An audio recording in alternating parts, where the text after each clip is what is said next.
Let me ask you a question, not to make this a Toronto-centric conversation at all, but my mind is spinning here with this idea of what you need. Toronto Maple Leafs, Austin Matthews is the one. We're going to have this discussion same time next year. Who's the two? Who's the second guy for the Toronto Maple Leafs? They don't have two. They have three, Bob.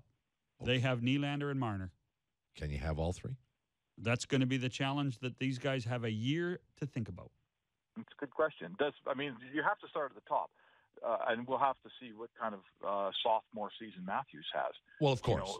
Let's say we'll assume McDavid makes 13.25. Does Matthews make 13.25 as well? I think his his agent would make that argument, and he'd be able to make a case, assuming Matthews has a productive second season. Well, something close to as good as what McDavid did. Needs McDavid at 100 points. So that's if right. Matthews comes in at 90 points, do you pay him as much? Maybe you do. I'll tell you this: he's as valuable to the richest franchise in the National Hockey League in Toronto as McDavid is to this one. Exactly, and the player holds every card. Every card. But the issue for me isn't Matthews. It's who's the second guy. Yeah. And right now, I don't think we know the answer to that question. And is there a way you can do three?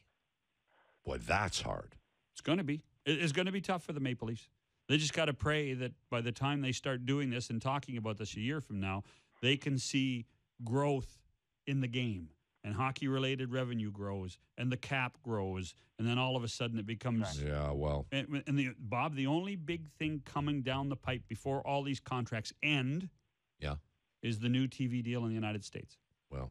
And it's still a ways away from happening, but it's going to happen halfway through Connor's deal. It's going to happen halfway through Austin Matthews. 200 million now? 200 million now.